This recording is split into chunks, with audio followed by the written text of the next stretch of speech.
আপনারা শুনছেন কৃত্তিকা নক্ষত্র বিশ্বরাশি জুলাই ২০২৬ রাশিফল। মাসের শুরুতেই মাথা গরম থাকবে, সম্পদের প্রতি আগ্রহ থাকবে ২০ তারিখ পর্যন্ত। এই ২০ তারিখ থেকে সম্পদ অর্জন করতে গিয়ে স্বাস্থ্য সংক্রান্ত সমস্যার সম্মুখীন হবেন। মাথা সংক্রান্ত সমস্যা বৃদ্ধি পাবে, উচ্চ রক্তচাপ বাড়বে। আপনার রাগের কারণে সম্পর্ক ভাঙবে, কথা বলা বন্ধ হয়ে যাবে। অর্থ উপার্জনের জন্য খুব পরিশ্রম করতে হবে আপনার এই মাসে। এখন জীবনসঙ্গীর প্রভাবে আপনি হয় খুব ভালো করবেন এই মাসে, নাহলে আপনি ধ্বংস হয়ে যাবেন। আপনি এই বিষয়গুলো মিলিয়ে দেখবেন। অবশ্যই আপনার জীবনে এগুলো ঘটতে চলেছে এবং অবশ্যই মিলবে। আপনি যদি না মেলে তাহলে আপনি আর ভিডিও দেখবেন না। আপনি অবশ্যই কমেন্টে জানাবেন যদি এই সংক্রান্ত সমস্যাগুলো আপনার জীবনে না মেলে। জুলাই মাসে অবশ্যই আপনার জীবনে এই ঝামেলাগুলো ঘটবেই। এখন কিছু শুভ ফলও আপনাদের শুভ প্রভাবও দেখা যাচ্ছে, যেমন সাহস এবং আত্মবিশ্বাস। জাতক অত্যন্ত সাহসী, উদ্যমী এবং আত্মবিশ্বাসী হন।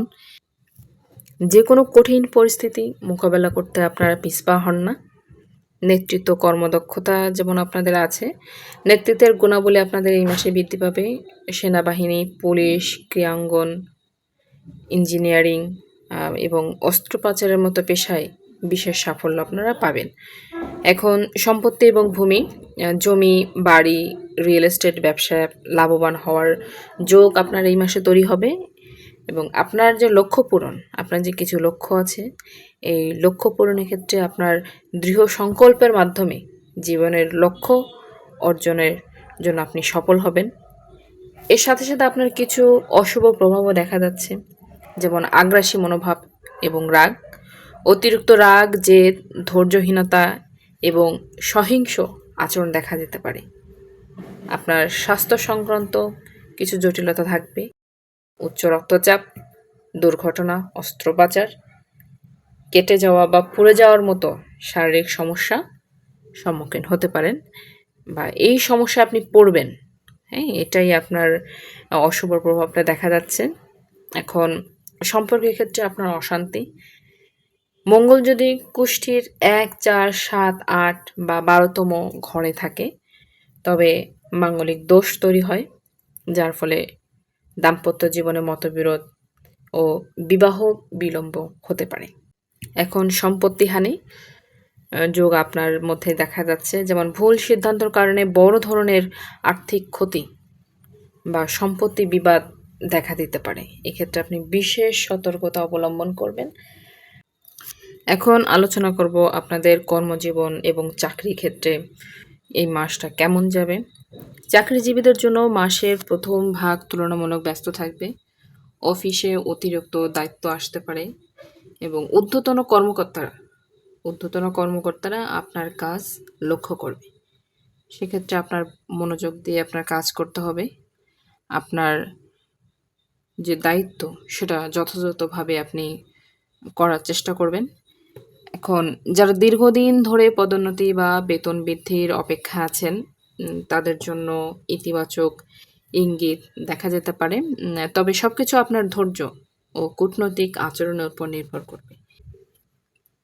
একটি বিষয় বিশেষভাবে মনে রাখবেন, অফিসে অযথা বিতর্কে জড়াবেন না। আপনার যুক্তি সঠিক হলেও যে সবাই এটা গ্রহণ করবে এটা কিন্তু না, এটা আপনি অবশ্যই মনে রাখবেন। এই মাসের শেষ দিকে নতুন চাকরির সুযোগ বা সাক্ষাৎকারের খবর পেতে পারেন। এটা চাকরিজীবীদের জন্য একটা শুভ ঘটনা হতে যাচ্ছে, যে মাসের শেষ দিকে আপনাদের বিশেষ সুযোগ সুবিধা বা আপনারা পাবেন, এটা আশা করা যাচ্ছে। এখন ব্যবসা এবং অর্থভাগ্য আপনাদের কেমন যাবে এটা নিয়ে আমরা আলোচনা করব। ব্যবসায়ীদের জন্য হচ্ছে এই মাসটা মোটামুটি শুভ। যারা অনলাইন সংক্রান্ত ব্যবসা আছেন, যেমন হচ্ছে পোশাক, খাদ্য, শিক্ষা বা প্রযুক্তি সংশ্লিষ্ট কাজে যারা জড়িত আছেন, তাদের নতুন গ্রাহক পেতে পারেন। তবে বিনিয়োগের ক্ষেত্রে আপনাদের বিশেষ সতর্ক থাকতে হবে। কাউকে অন্ধবিশ্বাস করে অর্থ বিনিয়োগ করা আপনাদের মোটেও ঠিক হবে না এই মাসে। এক্ষেত্রে আপনার বিশেষ সতর্কতা অবলম্বন করবেন অবশ্যই। এখন মাসের মাঝামাঝি সময়ে হঠাৎ কিছু অতিরিক্ত খরচ আপনার জীবনে দেখা যেতে পারে। পরিবারের প্রয়োজনে চিকিৎসা বা ভ্রমণ সংক্রান্ত ব্যয় আপনার বৃদ্ধি পাবে। এখন যারা অনেকদিন ধরে অর্থ সঞ্চয়ের পরিকল্পনা করছেন, আপনাদের জন্য এই মাসটা খুবই শুভ। এই মাস থেকেই আপনারা শুরু করতে পারেন এটা।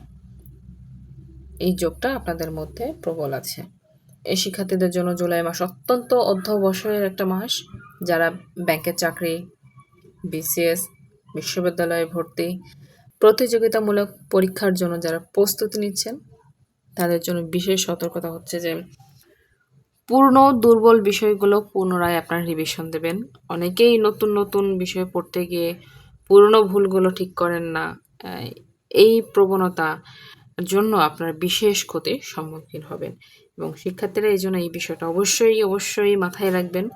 আপনারা নিয়মিত অনুশীলন করবেন এবং সময় ব্যবস্থাপনা করলে আপনার ভালো ফল পাবেন, এটা আশা করা যাচ্ছে।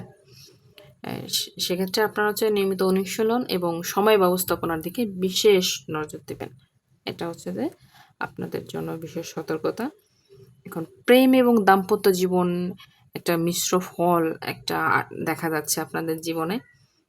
প্রেমের সম্পর্কে থাকা ব্যক্তিদের জন্য মাসটি মোটামুটি মিশ্র ফলদায়ক। সম্পর্কে ভুল বোঝাবুঝি দেখা যেতে পারে। আপনার কথা বলার ভঙ্গি রাগের কারণে প্রিয় মানুষের মনে কষ্ট সৃষ্টি হতে পারে। তাই কথা বলার আগে আপনারা ভেবেচিন্তে কথা বলবেন। যারা বিবাহিত তাদের ক্ষেত্রে পারিবারিক দায়িত্ব বৃদ্ধি পেতে পারে। স্বামী-স্ত্রীর মধ্যে খোলামেলা আচরণ করলে অনেক সমস্যার সমাধান আপনারা দ্রুত পেয়ে যাবেন। সেক্ষেত্রে আপনারা মাসের শেষ সপ্তাহে সম্পর্কের উষ্ণতা এবং পারস্পরিক বোঝাপড়া বৃদ্ধি পেতে পারে। এই যোগটা আপনার আছে।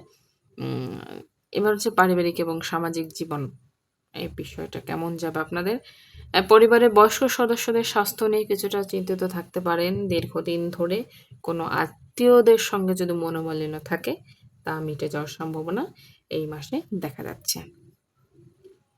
সামাজিকভাবে আপনার সম্মান এবং গ্রহণযোগ্যতা বৃদ্ধি পাবে। অনেকেই আপনার কাছে পরামর্শ চাইবে। সেক্ষেত্রে আপনার অহংকার যেন মাথায় না আসে, সেটা আপনার সেদিকে খেয়াল রাখতে হবে। এবার হচ্ছে স্বাস্থ্য। আমি শুরুতেই বলেছি যে বিভিন্ন সমস্যা আপনাদের আসতে পারে। যেমন বিশেষ কিছু বিষয়ে আপনাদের সতর্কতা অবলম্বন করতে হবে, যেমন মাথা ব্যথা। মাথা সংক্রান্ত বিষয়ে যারা ভুগছেন আপনারা বিশেষ নজর দেবেন এবং চোখের সমস্যা আছে যাদের, গ্যাস্ট্রিক, ঘুমের যাদের অনিয়ম, মানসিক চাপ এই মাসে আপনার বৃদ্ধি পাবে। এগুলো আপনি বিশেষভাবে খেয়াল নেবেন। আপনি এগুলো মিলিয়ে দেখবেন। এই সংক্রান্ত সমস্যাগুলো আপনাকে খুব ভোগাবে। এই বিষয়গুলো আপনার সতর্ক থাকতে হবে, সচেতন থাকতে হবে, হ্যাঁ? এবার হচ্ছে খাবারের সময়সূচি ঠিক রাখবেন এবং পর্যাপ্ত পরিমাণে আপনারা তরল গ্রহণ করবেন, যেমন জল হতে পারে, হ্যাঁ? এইগুলো আপনারা বিশেষভাবে নজর রাখবেন এবং খাদ্যর যে তালিকা, খাদ্য সংক্রান্ত বিষয়ে আপনার খুব সচেতন থাকতে হবে। এই মাসের আপনার ৬ তারিখ, ৭ তারিখ, ১০, ১৩, ১৪, ২১, ২২, ২৪, ২৫, ২৮ এবং ২৯ এই দিনগুলাতে আপনারা যে আপনাদের খাদ্যাভ্যাস এরপর বিশেষ জোর দিতে হবে। বিশেষ সতর্কতা অবলম্বন করতে হবে। এই দিনগুলাতে আমি যে তারিখগুলা বললাম, এইগুলোতে বিশেষ সতর্কতার সাথে আপনার খাবারগুলো গ্রহণ করবেন। খাবারের মূল কথা হচ্ছে আপনার খাবারের প্রতি খুব নজর দিতে হবে, হ্যাঁ? খাবারের সময়সূচি ঠিক রাখবেন। যারা দীর্ঘ সময় ধরে মোবাইল বা কম্পিউটার ব্যবহার করছেন, তাদের জন্য বিশেষ পরামর্শ হচ্ছে যে আপনারা চোখের প্রতি যত্ন নিবেন। যেহেতু এই মাসে আপনার এটা যোগ রয়েছে, আপনার চোখের সমস্যা সংক্রান্ত সমস্যা বৃদ্ধি পাবে। সেক্ষেত্রে আপনি এটা বিশেষ যত্ন নিবেন। এবং যারা আধ্যাত্মিক বিষয়গুলা দিকে আছেন, এই মাস কৃত্তিকা জাতক-জাতিকার নিজের জীবনের উদ্দেশ্য নিয়ে নতুন করে ভাবতে পারেন। ধ্যান, প্রার্থনা, জপ বা ধর্মীয় পাঠ আপনার মানসিক শান্তি এনে দিতে পারে। সর্বকথা হচ্ছে রাগ নিয়ন্ত্রণ এবং আত্মশুদ্ধির চর্চা করতে হলে করতে পারেন এই মাসে। তাহলে আপনি অনেক বাধা থেকে আপনি সহজে অতিক্রম করতে পারবেন। এই মাসের শুভ দিক হচ্ছে জুলাই ২০২৬। কৃত্তিকা নক্ষত্রের জন্য হচ্ছে যেমন নতুন কাজের সুযোগ রয়েছে, সম্মান বৃদ্ধি পাবে, শিক্ষাক্ষেত্রে আপনার অগ্রগতি বাড়বে, অর্থ সঞ্চয়ের পরিকল্পনা আমি শুরুতেই বলেছিলাম, অর্থ সংক্রান্ত অর্থ সঞ্চয়ের জন্য যারা পরিকল্পনা করছেন তাদের জন্য খুবই শুভ। সম্পর্কের উন্নতি আপনার মাসের শেষের দিকে পাবেন। এটাও আপনাদের শুভ দিকে যাচ্ছে এবং পুরনো যে আপনার মনোমালিন্য থাকবে ওটা আপনার সম্পর্ক উন্নতির দিকে এটা ধাবিত হবে। এবং এই মাসে বিশেষ সতর্কতা আপনার যেগুলো অবলম্বন করতে হবে এই বিষয়গুলো এড়িয়ে চলবেন। তাড়াহুড়া করে কোনো সিদ্ধান্ত নেবেন না। রাগের মাথায় কথা বলবেন না। অপ্রয়োজনীয় ঋণ নেওয়া থেকে আপনি বিরত থাকবেন। কাউকে অন্ধভাবে বিশ্বাস করবেন না। স্বাস্থ্যের অবহেলা করবেন না। স্বাস্থ্য সংক্রান্ত জটিলতা আপনার এই মাসে আসছে। এই যোগটা প্রবল দেখা যাচ্ছে। আপনি এই ক্ষেত্রে বিশেষ সতর্কতা অবলম্বন করবেন। জুলাই ২০২৬ কৃত্তিকা নক্ষত্রের যে জাতক-জাতিকা আছেন তাদের পরিশ্রম, আত্মনিয়ন্ত্রণ এবং বিচক্ষণতার মাস। আপনার সাহস এবং নেতৃত্ব গুণ যদি সঠিকভাবে ব্যবহার করতে পারেন, তাহলে অনেক বাধাকে আপনি অতিক্রম করতে পারবেন এবং অনেক বাধাকে আপনি সুযোগে পরিণত করতে পারবেন। এটা আপনি মাথায় রাখবেন। মনে রাখবেন ভাগ্যের দরজা খুলে দিতে পারে, কিন্তু সেই দরজা দিয়ে হাঁটতে হয় নিজের পরিশ্রম এবং সঠিক সিদ্ধান্তের মাধ্যমে। তাই এক্ষেত্রে আপনারা এই জুলাই মাসে বিশেষ সতর্কতা অবলম্বন করবেন। তাহলে ধন্যবাদ সবাইকে। ভালো থাকবেন, সুস্থ থাকবেন। আবার দেখা হবে নতুন কোনো রাশিফল নিয়ে। ততক্ষণ আপনারা ভালো থাকবেন। ধন্যবাদ।